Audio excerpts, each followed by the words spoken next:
And I'll start from my end of the table and work down. He's a native of St. Paris, Ohio, two-time NCAA champ and Hodge Trophy winner here at Penn State University. He won the 86-kilogram gold medal at the 2020 Tokyo Olympic Games. Add in 3 world titles and a world silver medalist, David Taylor.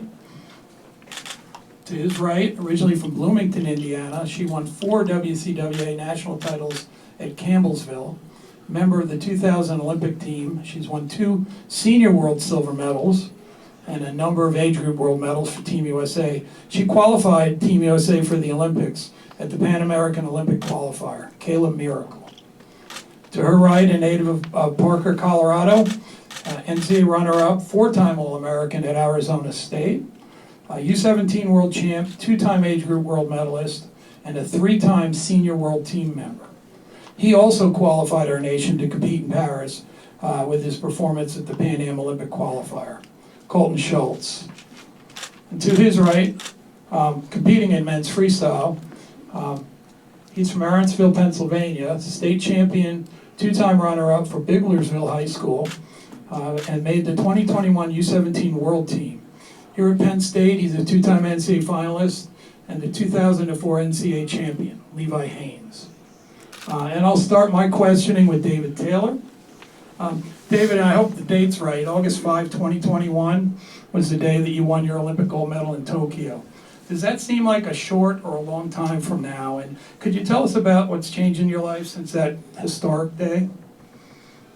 It's gone really quick. And I think that was, obviously part of the excitement for preparing for Paris 2024 is, it's not a full 4-year quad. I would say, yeah, that's a life-changing day for me. Every decision I made, every goal I set was to be an Olympic gold medalist. That's the pinnacle in our sport, So I just, I play back those days on days that I don't maybe feel my best and remind myself, of just like the excitement and enthusiasm that I felt that day. And I'm just grateful that I can continue to feel that now. I think a lot of times people ask me questions about for 2024 and what are your plans after this, and my plan is to be present in the moment. And I have the opportunity to do something really special this year. And I believe I'm the best I've ever been, and I think each and every year since then, I feel like I've improved. I've gotten better and better and better. In that time, my life has changed. I had a daughter, London, right before the last Olympics. Now I have 2 more girls, Ivy and Birdie, dad of 3, and your life doesn't stop. Just because you win the Olympics, it doesn't mean your life stops and it's over. You just go back to doing what you do. You go back to getting better at practice each day. You go back to helping people get better each day. And my competitive instinct is stronger now than it ever has been. When I step on the mat, I have every intention to be the best, and that's what I'm training for. That's what my family is helping me prepare for. And my daughter is going to be 4 next week, and she understands this sacrifice. She understands what I'm training for every single day, and she's so excited for me to compete. She understands that. She has empathy. She has excitement. So I'd say a little bit different about this one. The last one, the first one I did for myself. This one, I think I'm doing it for my family. I'm doing it for myself, but my family's been such an important process, and I want to be a role model to my daughters, someone they can look up to and be proud of their dad. So I'm excited for that. So the state has produced the most athletes competing here in men's freestyle, both postgrads and undergrads, right? And there's 5 in your weight class that competed at Penn State, plus an incoming recruit here. What's that say about the Penn State program and the Nittany Lion Wrestling Club, which is affiliated with the program? I think it starts at the top. Our coaches are the best leaders, role models, that you could ask for. Coach Kayla was who I wanted to wrestle like when I was a kid. I dreamt of wrestling for Coach Kayla, and still to this point, to be achieved every goal that I wanted to achieve and beyond, and to still be doing that along someone I looked up to, obviously is great. And I'm just a small piece example of that. I think every athlete that comes to Penn State, their desire is to be great. That's why they come. And for the last 15 years, Penn State has shown that if you want to be a national champion, you come to Penn State. And I think now we're saying, hey, if you want to be the best in the world, you come to Penn State, you stay afterwards, and you train at the Indiana Wrestling Club. And we just have a collective group of people that want to get better every single day, and we're pushing each other every single day. I know when I come into the room and I have to wrestle my best. There's no other way to come in there. You have to be sharp. You have to be excited because every other person in that room is sharp and excited and hungry to also be the best. And it's just a collection of obviously a lot of talent, but just a lot of great people. And start at the top with our coaches: Coach Kale, Coach Casey, Coach Cody, Jimmy Kennedy, Jake Warner. We just obviously have a great group of people that are willing to be selfless and help us achieve our goals. And we're just trying to follow their lead and do the best that we can. And one final question for David. What do you see are the biggest challenges, or maybe you look at it differently, as you face trying to stay ahead of the competition, both domestically, which you'll be here at trials, but also at the international level? I'm 33 years old, but it's no different than when I was 8 years old. I was a national champion when I was 8 years old, and from that day moving forward, my goal was only to step in the tournament and be the best wrestler I possibly could be, and I wanted to separate myself from my competitors. That's the only mindset that I know. I know no other mindset. So it's irrelevant. If I'm wrestling in a tournament, my goal is to be the best, and in doing so, I have to continue to close the gap. At points in my career, I closed the gap on some people, but for most of my career, it's been trying to find a way to continue to separate that. And I have great competitors in the room. I'm lucky to have a competitor in Hassani Azdani in the world that I have to get better every single day. And I have people domestically that are pushing me every single year. There's never a year I get to say, hey, this is an easy year. I'll wait for the World Championships. I have to be ready at the trials. I have to be at my best. And then I know I'll be at my best at the World Championships or the Olympics. So we have a great era of wrestling. We have amazing competitors. And I know I need to be sharp every single day. And in doing so, I think that's bringing out the best competitor in me. Thank you very much, David. We move on to Kayla. Kayla, in 2021, you made the Olympic team and got to compete in Tokyo. What did you learn from that experience that helps you now as an athlete as you enter the trials this year, and obviously, hopefully, the Olympic Games for you in the future? I think the biggest thing that I learned after the Olympics is that I made the moment bigger than it was. I looked at it like, holy crap, I'm at the freaking Olympics, In the end, it's just 6 minutes at a time, right? So I didn't look at it for the 6 minutes for 6. So now, as we're going, we're preparing, my coach and I, it's 6 for 6, right? It's 6 minutes at a time. We got to win 2 matches, right? Got to get my hand raised twice. And so it's 6 for 6. And just taking that into World Championships right after, other Final X events, and then this weekend on Saturday night, it's 6 for 6. I don't need to be thinking about the next thing, about, I'm going to make my second Olympic team, I'm going to go on and do what David did and win a gold medal. No, it's one step at a time, wrestle the match. I'm not wrestling not to lose, I'm not trying to wrestle to win, I'm just being my best self and letting it fly, and if I do that, then good things will happen. So Kayla, back in late February, you earned the Olympic quota at 62 kilogram for the United States women's program, and we got all 6 going in for the women's team going to Paris. How big was that for you and for the whole U.S. women's team to get that taken care of before the Olympic trials? That tournament's rough. I did it last quad, had to qualify it that way, and that was, peak COVID time. We didn't even know if that tournament was happening. So this time, at least we didn't have to worry about the COVID. We knew the tournament was going to happen. It's tough, and thankfully none of us have to go to that last chance. That's a scary thing to do, to leave it all in the hands of one tournament. So to get, no matter what happens, we have 6 women representing the United States at the Olympics, and that's incredible. I think only one other country's done that so far. On the women's side, yeah. So it's pretty impressive. And then, what was the last bit of it? Well, just about personally, you know what you're facing, right? Oh, yeah. Just wrestling Pan Am Championships and then Pan Am Olympic qualifier right after. I knew what I had to do. I went to that first tournament. I know Amit and Dom didn't.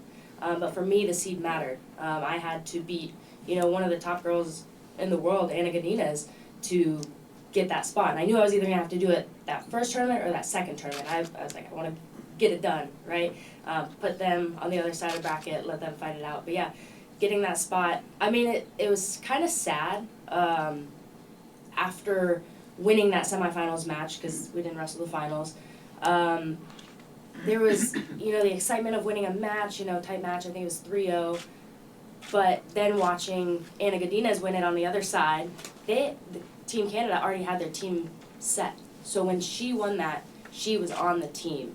And so the joy there was just so cool to see. But for us, it was like, all right, we have another job to do, right? And it's a big job.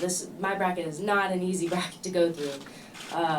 So just knowing that this weekend, it's all solidified. We're all going. And I don't know, last time we got cool hats. Are we gonna get cool hats again? You're not supposed to let the secret out. Oh, Actually, you don't know yet what you're getting.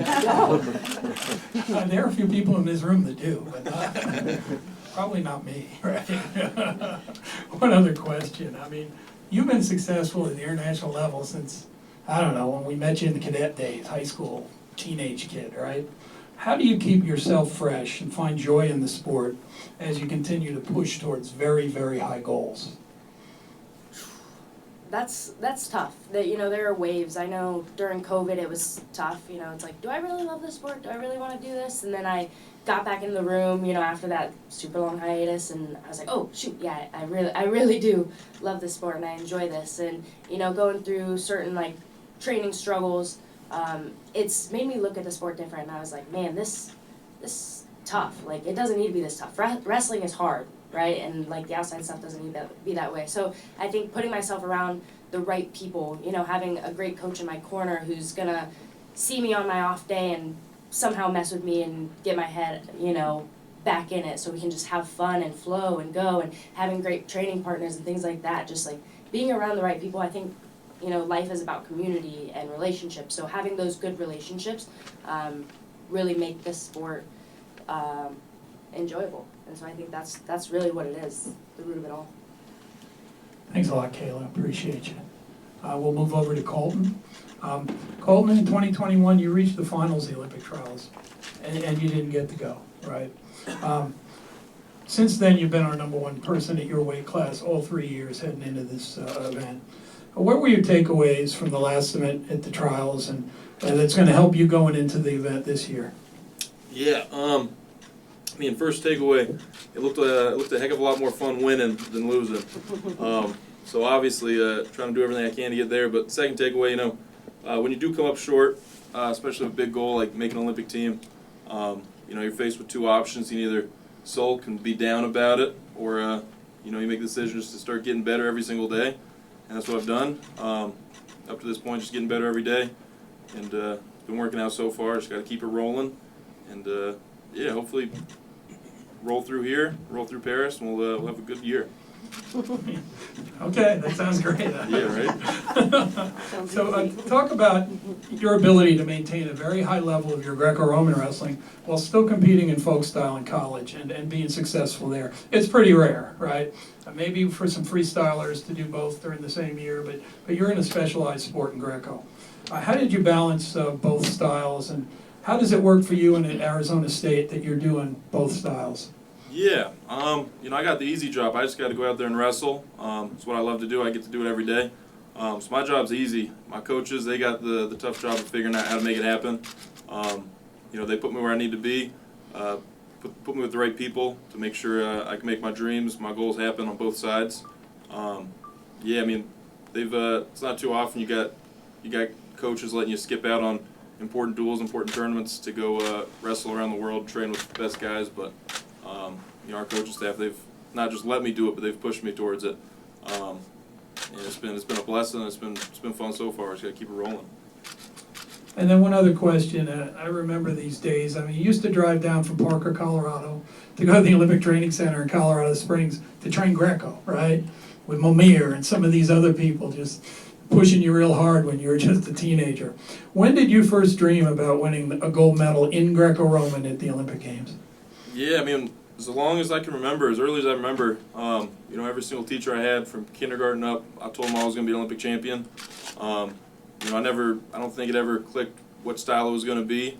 I don't think it matters. Wrestling's wrestling. A gold medal's a gold medal. You know, Greco, everything fell in line. Everything clicked with Greco. And I was blessed with a wonderful opportunity, training with the best in the world down in the Springs. Only an hour drive after high school, not too bad. Yeah, it's been a blessing, and you know, not grabbing legs like I was all growing up, but throwing people's pretty dang cool. Greco was great. It's been a blessing. Thanks a ton. Appreciate you, Colt. So now we'll move on to Levi Haynes. Levi, as a kid growing up in the Pennsylvania wrestling community, did you ever imagine wrestling in an Olympic trials at Penn State? And what are you looking forward to about this weekend?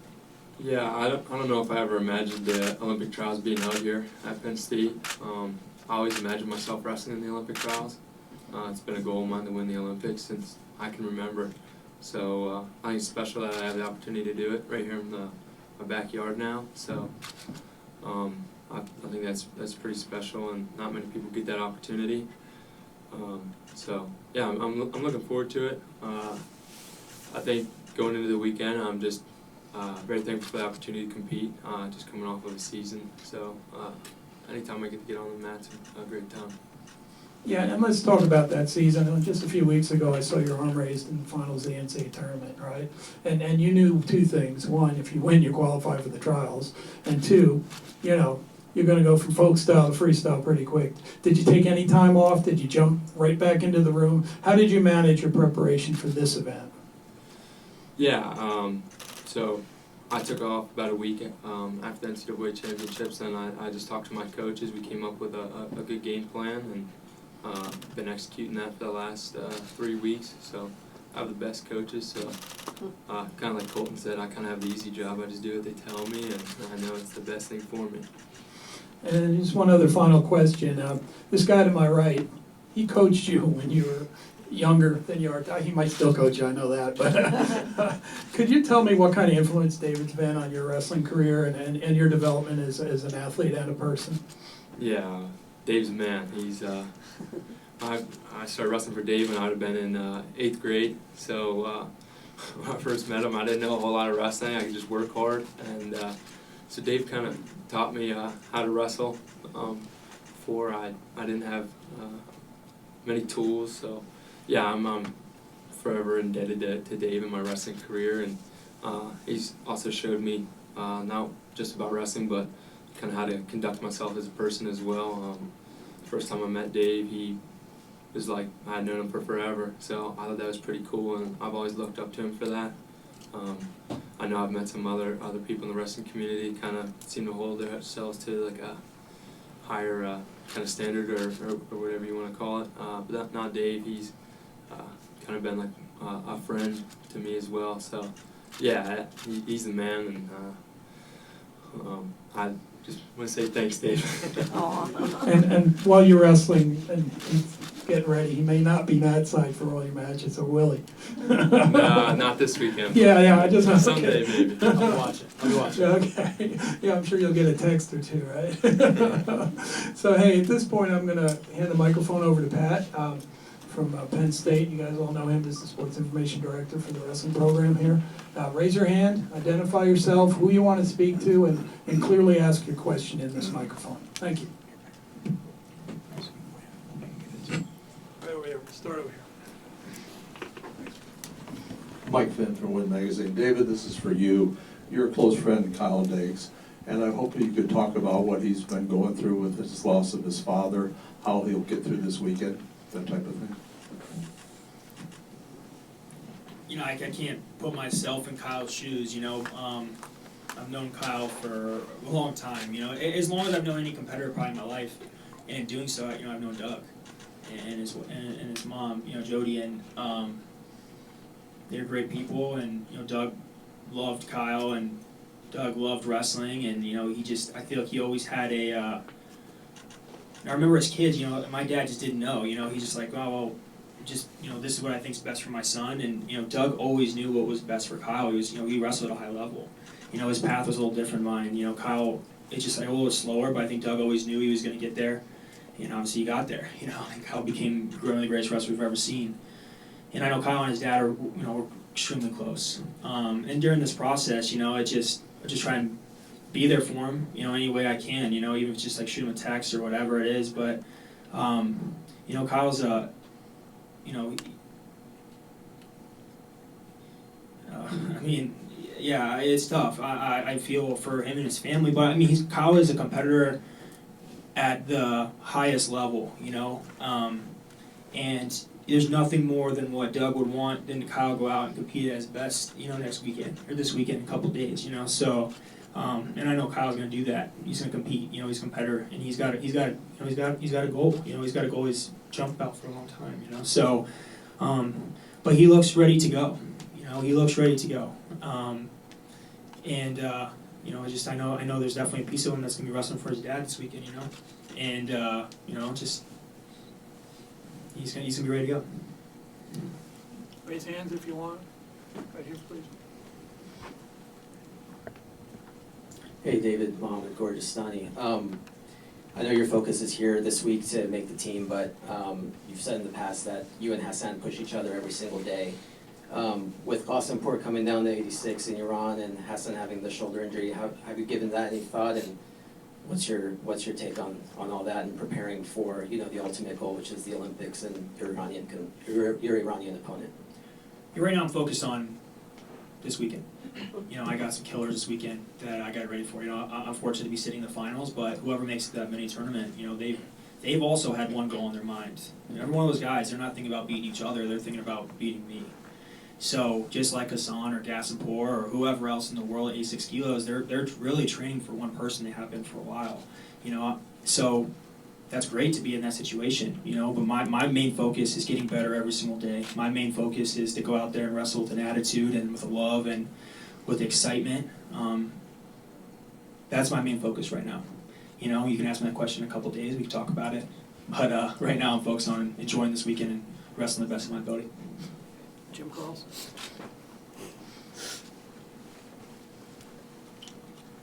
Jim Carlson, Colton. The majority of the fans here, I don't believe, are too familiar with Greco. What can you and your counterparts, you know, why will they walk out here saying, yeah, I like that style? What Yeah, it's a great question. You know, freestyle, folk style, all that leg chasing, it's great. I love it. There's nothing, not a thing wrong with it. But there's something to be said about Greco-Roman. When you gotta meet a guy in the middle of the circle, chest to chest, and you gotta figure out a way to either dump him on his head, run him off the mat, or take him down. There's not a whole lot of options, so you're limited on what you can do. So it's a real chess match. And I think the guys who really love the fight, who love Greco, you can recognize the chess match even in a low-scoring match or in a high-scoring match. You can notice the subtleties, and yeah, there's something beautiful in the little details that can make a Greco match you know, sway one way or the other.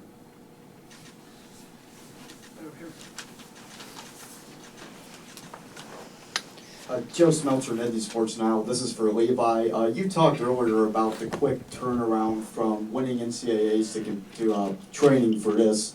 Obviously, there's a big transition going from folk style to freestyle. With you having a decorated career already at Penn State and folk style, what have been the biggest challenges with having to adjust and train for freestyle?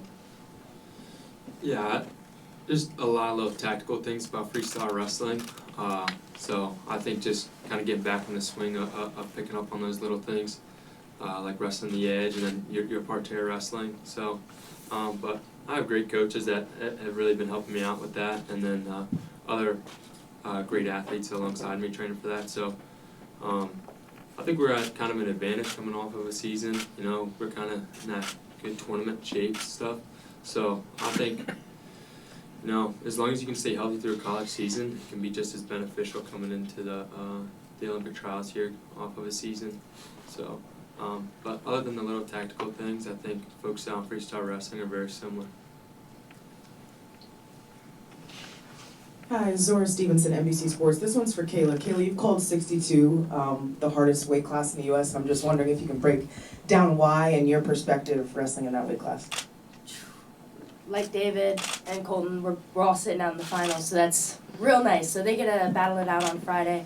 But just looking at the accolades of the athletes, we have Mallory Velty, who is, I believe, a 2-time bronze medalist. We've got Jen Page, Nittany Lion girl. She won a bronze medal this last year at 59. Just last year, Macy Kilty up at 65, won a silver medal. And then we have, who am I missing? You. Macy? Oh yeah, I guess me. Yeah. Macy Maljen. We got a lot of medals. Yeah, and then, I mean, you have some young guns coming in. You have, like, an Adugo, right? Like, she can spike some people. She knows how to wrestle in the tournament, and so she's very dangerous. You have, you know, a young girl like Katie Lang coming in. Like, she's coming from 65, 68, so she's coming down. So it's just a lot of really tough people, and there's actually a lot of different styles. I feel like you look at weight classes and generally, you know, they're going to follow a style, and 62 is just a mixed bag. You don't know what you're going to get. You're going to get some power, you're going to get some speed, you're going to get some funkiness, you know, so I think it'll be fun to watch on Friday, for sure. This one right next to, Judy Ray, this one's for Levi. Levi, you said you've been dreaming of being wrestling in the Olympic trials since you were as far back as you can remember. When you were doing that, did you envision yourself defeating a legend like Jordan Burroughs, which you will have to do just to even make it to the finals to see Kyle Dake? And your thoughts on wrestling legends like that, like Jordan Burroughs and Kyle Dake this weekend? Yeah, I definitely envision myself wrestling those guys. I've been watching those guys wrestle since I was, I don't even remember how old I was. I was pretty young, but so no, I think it's pretty special that I get to compete against those guys. I was actually just talking to with Dave about this earlier. Is like these guys are sticking around longer now, and so like you said, wrestling with legends of the sport. So I'm very thankful for that opportunity. I don't think it's been done very many times before. These older guys are sticking around longer, so it's kind of a great opportunity for us younger guys to mix it up with some of those guys that are generations ahead of us. So yeah, it's special. That's one way to put it, right? Jared Parker, WJC. My question's for Levi. Obviously, haven't caught up with you since NCAA's, but originally had a couple of your teammates, Carter, Mitchell, in your bracket. Now Mitchell's still there. Just for all the Penn State guys, what's the transition like from going from a full season working together to now there's a potential that you could have to face your teammate in order to get that Olympic spot? Yeah, that's just part of being here at Penn State. I think of it more as a gift that I get to train with those guys, some of the best guys in the world. So it's just part of it when you come here. Obviously, we have the same goal, so when you do that, sometimes you have to compete against one another. I think it kind of benefits my training. I get to wrestle those guys all the time, pushing one another to achieve those goals. So yeah, I don't really look at it as I had to go wrestle a teammate or anything. It just is what it is, and I know that they're going to wrestle me with their best. I'm going to wrestle them with my best. So I'm just thankful that I get the opportunity to train with them all the time. What's up, Miller, Ohio Cast? There's questions for David. David, you've been doing this at such a high level. I remember seeing at your first camp at 10 years old with Burnett's. You wrestled the whole camp with a broken foot. Do you remember that? Yeah. It was wild. And you cried every session. It was you and Logan Stever mangling each other. And it was wild. How are you able to have such a high threshold for pain and to suffer like you suffer, man? It's unbelievable to watch. But how have you been able to do this for 20 plus years now? I vividly remember that camp. That was a tough one. I think I don't know, as kids we didn't know anything different. You know, we were just competitors. We wanted to be the best, and wrestling was different back then. It was just like a little more barbaric, It's just like you show up and you've got these dads that just like put you through crazy workouts and you just like, all right, whatever, let's go, But I just think wrestling has evolved so much, and as wrestling has evolved, the way you take care of your body has evolved, nutrition has evolved, weight management has evolved, all that stuff has changed.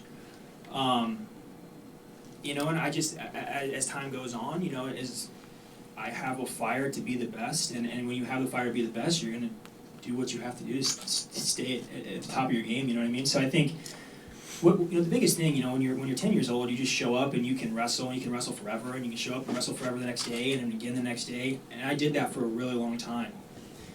After the Olympics, and I've talked about this in the past, after the Olympics, you realize, okay, continue doing this, I can't quite do it the exact same way I've been doing it before, So, yeah, I mean, I come in and, you wrestle Levi, he's 14 years younger than me, but he's trying to take me out, Like, he's saying, he is, it's like, so I gotta come in ready to go every single day. And so we have these young guys, on our team that are pushing us constantly, every single day. So as much as it's benefiting them, it's benefiting us. So as time goes on, you just train a little bit different, but your mentality stays the same. And the last couple of years has really showed, just was like, all right, you can do it at a high level, and you can do it a little bit different. And, but the whole goal was to get to 2024. The whole goal was to be an Olympic champion again. So I think that as soon as last year's World Championships passed, I had a different level of excitement, so I'm like, okay, we're back in the Olympic year. And once you've won the Olympics, nothing else really quite means the same. And this year it means the same again. And I'm excited for this opportunity ahead.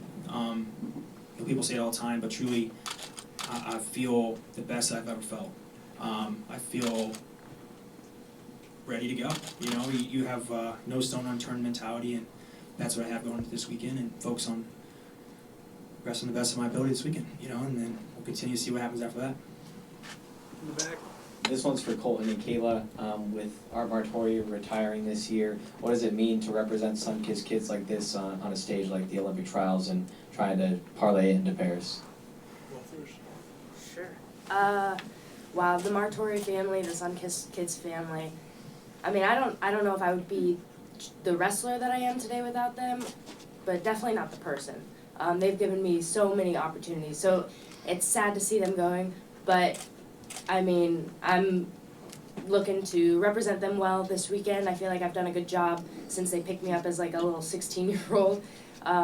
And again, at the Olympic Games this summer, they've just given so much to me, and I am forever thankful for them and how they've changed my life and how they've changed wrestling and USA Wrestling and especially women's wrestling. So, yeah, it's just great. Yeah, I mean, I second all of that. Everything they've been able to do, it's legendary. The opportunities they've been able to give to kids and athletes that are chasing their dreams can't be thanked enough. There's not enough thank yous in the world to go around for everything they've done. I wouldn't be here in my journey if it wasn't for them. None of this would be possible. I wouldn't be able to chase my dream every day. So it's been a huge blessing. It's an honor. I think it's on my shirt. I think it's 67 Olympians is what they say. 67. 67 Olympians. So that's a pretty solid number. And a lot of them were your heroes growing up. Oh yeah, for sure. A ton of heroes and a ton of medalists. So hopefully you have 2 more sitting here that we could add to this list. And plenty more. Hey David, Radley Holsinger from WTAJ. Obviously the 2020 US trials were supposed to be here. Now you'll finally be able to wrestle in the trials here. How much does it mean to you that your path towards hopefully another Olympic medal includes a stop here in Happy Valley? Yeah, it's great. This is the Mecca. This is the Mecca of wrestling in the world, and we're excited to compete. I think there's pros and cons to competing in your hometown. But the Olympic trials, the Olympic years, that movement is it's inspiring. It's inspiring to a lot of people. It's inspiring to us competitors. It's like I said earlier, it's the pinnacle, but it's inspiring to the community. I was checking out the register the other day, and just casual conversation, you know, like, oh, we've got Olympians coming to town this weekend, Olympic trials, are you going? You know, people in Happy Valley, they understand wrestling at a very high level, and they're excited. They're very excited for, you know, what's to come. It's good for our economy, you know, having people come in and be here and be involved in this community. People, you know, there's a mystique to Penn State. You know, like how the heck do they win so much? You know, and I think this weekend everyone gets kind of tap into that a little bit. They get to come into our town and they get to experience the things we get to experience. You know, you get the athletes that come in and wrestle in the Penn State room, and not everybody comes to the Olympic trials with the intent to be an Olympic champion. You know, some people come to the Olympic trials and that's something that's really exciting to them. They get to do that here at Penn State. You know, so I think it's great for the highest level of wrestling. It's great for, you know, all the spectators, and it's great for everything in between. So looking forward to competing this weekend in front of Penn State fans. I think we probably have time for 2 more questions before one-on-ones, Pat. I see someone here, and then we'll look for another hand. Was there one in the back? Austin Grad with NBC Sports. This question's for Kayla. So like you mentioned earlier, how the women's wrestling game has continued to grow, and with 6, USA team wrestlers here. What advice do you give to young wrestlers that are girls that are looking up to you guys watching these trials in the Olympics? What advice do you give to them to get to the point that you are at today? I mean, I think for my experience being a young kid growing up, I was 4 years old and I was like, I want to be an Olympic champ. We didn't even have women's wrestling in the Olympics at that point. But as I got older and I went to Fargo, right, I had Sarah Hildebrandt was my roommate, 8th grade, she's maybe a junior, and getting to see her and be like, oh my gosh, like there's a whole world out here. So that representation really matters. And then Sarah and I, you know, got to enjoy the Indiana wrestling together, and then got to go to Tokyo together, and that's just kind of a whole storybook thing. She was like a mentor to me. So I think just understanding, you know, there is this whole world that you can tap into, and, you know, follow these girls, because that representation matters. And so just have fun with it. I think whether I'm talking to a young boy or a young girl, whatever, just with wrestling, it's so hard, like I mentioned earlier. It's just such a hard sport, so I think just have fun with it, find a way to enjoy it. You know, those tough practices are going to be tough, but you got to enjoy those things, those trips, the teammates, the coaches, all of that. Yeah, so just enjoy the ride. I think I saw one more, yes. Zora again with NBC. Looking for some clarification. What role does dodgeball play in keeping you all loose, warm-ups, and how widespread? Like, is that every practice? How often? I see some small. Colton, Levi, if you want to answer, I know David and Kayla have had a lot of time, or anybody. I would just like to say I'm the best dodgeball player. I'm not sure you're the last guy that can talk about this. Some of you guys have done it, right? Yeah, our room, we play handball every day, and I'm a first round pick every time. So it's no small deal, you know. Do you camp in front of the goal? No, we'll see. If it's crowded, I'm not trying to step on nobody. But it gets intense. It's good weight cutting. Gets everybody moving. Gets the competitive juices flowing. I saw him just last week, and you were running up and down the mats for the handball. So it's fun, like you said, getting the competitive juices flowing, just having fun with it. Yeah, a good sweat too. You do it. I've seen the women play. Oh yeah, we love the games, but also it's really fun to play with the ASU boys and the Sunkiss squad, because you know they're pretty good. They have some, like, you know, behind the backs, you know, crazy throws. It's fun to watch. Is this before practice or after? Where does this fit in? Oh, usually before. Oh yeah, warm up. I don't know about you guys. We'll let you know if we see it during a match, right?